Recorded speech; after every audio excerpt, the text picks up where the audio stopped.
जय हिंद दोस्तों, आप सभी का जेवीएसएम जीके क्लासेस में स्वागत है। आज हम पुनः अपने जिला श्रृंखला को बढ़ाते हैं। आज हम जिला दर्शन के एक नया दर्शन करेंगे, जिस जिले का नाम होगा चूरू, जो सबसे गर्म जिला, सबसे ठंडा जिला, जो सबसे वार्षिक तापांतर वाला गर्म जिला।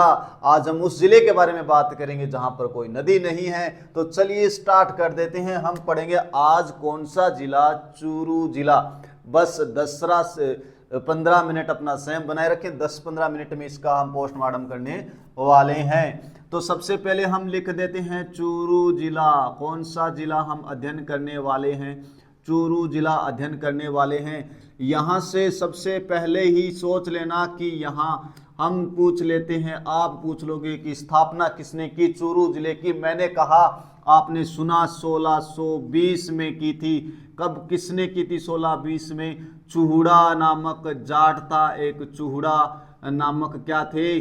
जाट थे, जिन्होंने क्या की थी? चूरू जिले की स्थापना की थी। कब की थी? 1620 में की थी। यहाँ तक क्लियर याद भी हो सकता है, करना चाहो तो लिख दो। फिर यहाँ पर शुभंकर पूछ ले, शुभंकर पूछ ले किसका? चूरू जिले का। और चूरू जिले का जो शुभंकर है वो है काला हिरण।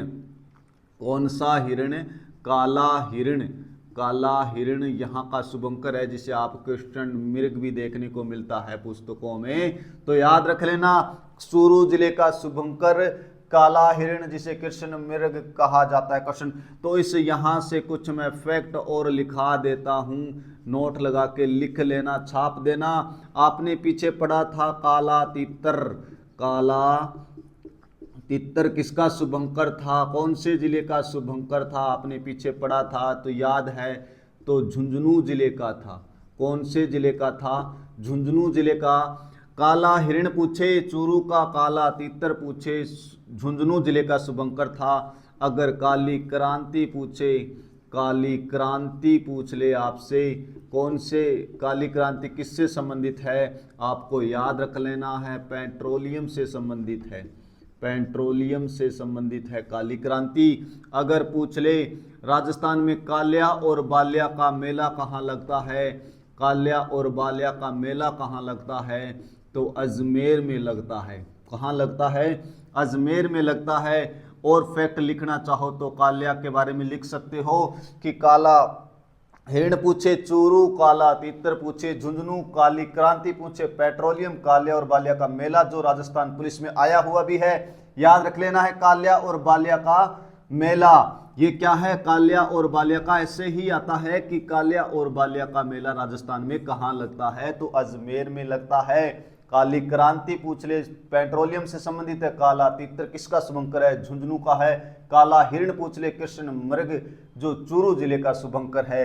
ये बातें आपको याद रख लेनी है। काला पत्थर भैंसलाना जयपुर का प्रसिद्ध है, ये भी बात याद रख सकते हो। लिखना चाहो तो लिख लेना, काला पत्थर जो कहाँ का है? भैंसलाना। और भैंसलाना कहाँ? जयपुर। भैंसलाना कहाँ? जयपुर में। तो ये काले फैक्टेड, हमने काले काले बातें कर ली, काली काली सारी।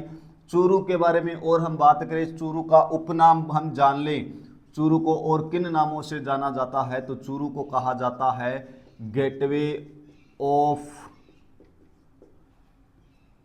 Of Thar desert. Thar desert, gateway of Thar desert किसे कहा जाता है? याद रख लेना, चूरू को कहा जाता है। एक और चूरू का उपनाम है प्रतिभाशाली लोगों की नगरी। प्रतिभा लिख देते हैं हम, प्रतिभाशाली लोगों की नगरी। प्रतिभाशाली लोगों की नगरी, लोगों की नगरी। अरे चूरू के दो उपनाम हैं, गेटवे ऑफ डेजर्ट थार। एक चूरू का नाम है प्रतिभाशालों की नगरी। हमने तीन ही बातें की है, स्थापना की बात की है, शुभंकर की बात की, उपनाम की बात की है। किसकी? चूरू की। अगर चूरू की बात अगर हम और करें तो यहाँ पर इसके बारे में जाने कि ये कौन से संभाग में आता है।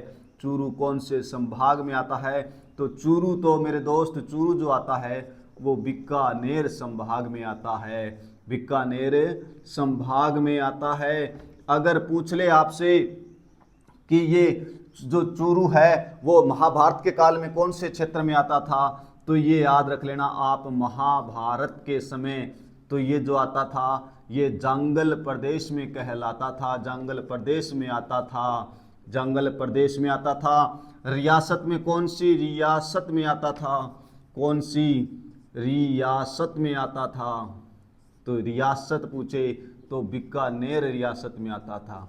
कौन सी रियासत में आता था, बीकानेर रियासत में आता था। चूरू की बात की, संभाग बीकानेर संभाग में आता है। महाभारत में यह जांगल प्रदेश के अंतर्गत आता था। रियासत की बात करें बीकानेर रियासत के अंतर्गत आता है। चूरू की बात करें तो यह सबसे गर्म जिला चूरू। पूछ ले राजस्थान में सबसे गर्म जिला कौन सा, चूरू। और सबसे ठंडा जिला भी कौन सा, चूरू। ये दोनों याद रखने हैं कि सबसे गर्म जिला भी चूरू, सबसे ठंडा जिला भी चूरू। और याद रखना एक फैक्ट और, राजस्थान में नहीं सीधा लिख लेना साई, ये राजस्थान की बात हो रही है। सबसे अधिक वार्षिक तापांतर वाला जिला भी कौन सा, वार्षिक तापांतर वाला जिला भी कौन सा है, चूरू है। तो एक बार रिपीट करो, चूरू जिला 1620 में स्थापना, चूड़ा नामक जाट ने, शुभंकर काला हिरण कृष्ण मृग काली, क्रांति पेट्रोलियम से, काला और बाल्या का मेला अजमेर में, फिर काला पत्थर भैंसलाना जयपुर में। सबसे गर्म, सबसे अधिक वार्षिक तापांतर वाला जिला चूरू, सबसे ठंडा जिला चूरू, सबसे अधिक ताप वाला गर्म वाला जिला चूरू, सबसे इसके उपनाम गेटवे ऑफ थार कहा जाता है, प्रतिभाशालों की नगरी कहा जाता है। संभाग बीकानेर संभाग में आता है। महाभारत में इसे जांगल प्रदेश के क्षेत्र के अंतर्गत आता है। जांगल प्रदेश में जैसे बीकानेर वाला क्षेत्र आ जाता था और चूरू भी इसी के अंतर्गत आता था। और रियासत की बात करें तो बीकानेर रियासत के अंतर्गत आता था। अब हम इसे रफ कर देते हैं, फिर इसकी थोड़ी सी भौगोलिक स्थिति की बात और जानते हैं। तो ये इसकी बेसिक बातें थी। और यहाँ पर एक चीज और लिख लेना, यहाँ का आरजे कोड और लिख लेना, टन टनाटन टन। आरजे संख्या पूछे चूरू की तो 10 है, आरजे संख्या 10 है। हमने पीछे देखा था आरजे 18 झुंझुनू का है, आरजे 31 हनुमानगढ़ का है, आरजे 13 जो किसका है, आरजे 13 गंगानगर का है, आरजे 49 हमारे नौहर का है। तो ये आरजे भी साथ में याद रख लेना। हम पढ़ रहे थे चूरू जिसका आरजे नंबर 10 है, हमने पढ़ा चूरू जिसका आरजे नंबर 10 है, हमने पढ़ा झुंझुनू जिसका आरजे नंबर 18 है, हनुमानगढ़ पढ़ा आरजे 31, गंगानगर पढ़ा आरजे 13 और नौहर आरजे 49। अब हम इसे करते हैं रफ। अब हम इसे क्या करते हैं मेरे दोस्त मेरे भाई, रफ कर देते हैं चूरू जिले को। अब इसकी भौगोलिक स्थिति के बारे में जानेंगे। यहाँ पर इसके छोटे छोटे 2 पार्ट बना देंगे, फिर ये चूरू जिला कंप्लीट। और कोशिश करेंगे कि अब आपकी डेली क्लास होगी डेली। अब हम डालते हैं यहाँ पर भौगोलिक स्थिति के बारे में, चूरू जिले की भौगोलिक स्थिति चूरू। अब यहाँ लिख देते हैं हम भौगोलिक, यानी भूगोलिक, भूगोल कैसी है यहाँ की। तो सबसे पहले हम चूरू जिले की भूगोल के बारे में जानें। तो यहाँ पर जो वर्षा की बात करें, ये वर्षा कितनी होती है, तो यहाँ पर 25 से 50 सेंटीमीटर के बीच वर्षा होती है। और यहाँ की जलवायु की बात करें, जलवायु की बात करें तो यहाँ की जो जलवायु है वो अर्धशुष्क जलवायु है, अर्धशुष्क जलवायु है। यहाँ की बात करें, मिट्टी की बात करें चूरू जिले की, तो यहाँ की जो मिट्टी है वो रेतीली मिट्टी है, रेतीली मिट्टी है। ठीक है। यहाँ पर बात करें नदी की, कोई नदी है क्या, तो यहाँ पर एक भी नदी नहीं है। ये बात याद रख लेना, इसलिए कह सकते हो कि नदी वहीन जिला है, नदी वहीन जिला है। चूरू में एक भी नदी नहीं है। अगर हम बात करें यहाँ पर पेयजल के लिए कोई योजना है क्या, तो पेयजल के लिए यहाँ पर एक योजना है जिसका नाम है अपनी योजना, जिसका नाम है अपनी योजना। मैंने पीछे भी बताया था अपनी योजना चलाई जा रही है पीने के जल के लिए। अपनी योजना जो किसके, वेरी वेरी इंपॉर्टेंट है, किसके सहयोग से चलाई जा रही है, तो ये जर्मनी की सहयोग से चलाई जा रही है। और जर्मनी की राजधानी बताया था बर्लिन, जर्मनी की राजधानी बर्लिन है। मैंने बताया कि भौगोलिक स्थिति में वर्षा 25 से 50 सेंटीमीटर। जलवायु की बात करें अर्धशुष्क जलवायु है, यहाँ पर मिट्टी रेतीली मिट्टी है, नदी को एक भी नदी नहीं है। राजस्थान के 2 जिले ऐसे हैं जहाँ पर एक भी नदी नहीं है, एक का नाम है बीकानेर और एक का नाम है चूरू। ये बात याद रख लेना, बीकानेर और चूरू में एक भी नदी नहीं है।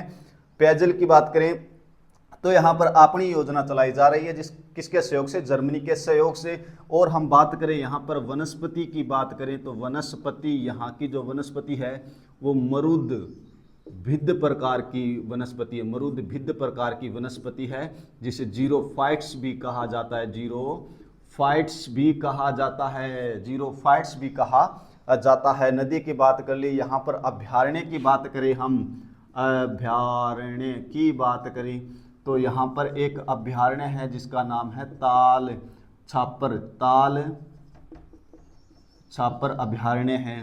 तो यहाँ पर अभयारण्य कौन सा है? ताल छापर। और ये वेरी वेरी इंपॉर्टेंट है, किसके लिए प्रसिद्ध है ये पूछा जाता है।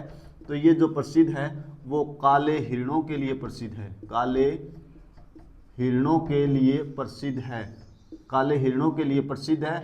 और इसी अभयारण्य में घास पाई जाती है जो वेरी वेरी इंपॉर्टेंट है, मोथिया, मोथिया, ये मोथिया घास के लिए भी प्रसिद्ध है, ये भी आपको याद रख लेना है। कौन सी घास? अभयारण्य की बात करें ताल छापर अभयारण्य किसके लिए प्रसिद्ध है? काले हिरणों के लिए प्रसिद्ध है। घास कौन सी है? मोथिया साइप्रेस नामक एक घास है जो यहाँ इस पे प्रसिद्ध है इसलिए। और यहाँ पे बात करें हम झील की बात करें, चूरू जिले में झील की बात करें तो यहीं लिख देता हूँ झील। झील की बात करें तो यहाँ पर एक तो सुजानगढ़ झील है, सुजानगढ़ झील है। यहीं पर बात करें तो एक ताल छापर झील है, ताल छापर, ताल छापर झील है। और एक झील और है यहाँ पर पड़ीहार, पड़ीहार रण झील। तो ये 3 झील है और तीनों के तीनों खारे पानी की झीलें हैं, खारे पानी की झीलें हैं। तीनों की तीनों झीलें कैसी है? खारे पानी की झीलें हैं। ये भी बात आपको ध्यान में रखनी है। तो एक बार रिपीट करो, भौगोलिक स्थिति के बारे में जाने तो भौगोलिक स्थिति वर्षा बात करें 25 से 50 सेंटीमीटर। जलवायु अर्धशुष्क। मिट्टी की बात करें, यहाँ की मिट्टी रेतीली मिट्टी है। नदी की बात करें, एक भी नदी नहीं है चूरू में। पेयजल की बात करें तो अपनी योजना चलाई जा रही है, किसकी सहयोग से चलाई जा रही है? जर्मनी के सहयोग से चलाई जा रही है। वनस्पति की बात करें तो मरुद भिद्ध प्रकार की वनस्पति है, जीरोफाइट्स प्रकार की वनस्पति है। और चूरू जिला अगर इसकी बात करें तो यह अंतर्राज्यीय सीमा भी बनाता है, किसके साथ बनाता है? तो हरियाणा के साथ बनाता है, हरियाणा के साथ बनाता है। और हरियाणा की राजधानी क्या है? चंडीगढ़ है। ये भी बात है, याद रख लेना, ठीक है। तो ये इसकी भौगोलिक स्थिति है। यहाँ पर अगर हम बात करें तो मालजी का कमरा भी है और यहाँ पर हनुमान जी, इच्छापूर्ण हनुमान जी, सालासर हनुमान जी, ये भी मंदिर भी है। तो ये जो हमने इसको डिवाइजेशन करेंगे 2 पार्टों में, छोटे छोटे पार्टों में करेंगे, एक ए पार्ट और दूसरा बी पार्ट, या एक पार्ट या 2 पार्ट के। तो अब हम जो नेक्स्ट थोड़ी सी बातें हो रही है वो करेंगे हम नेक्स्ट पार्ट के माध्यम से। इसी के साथ जय हिंद।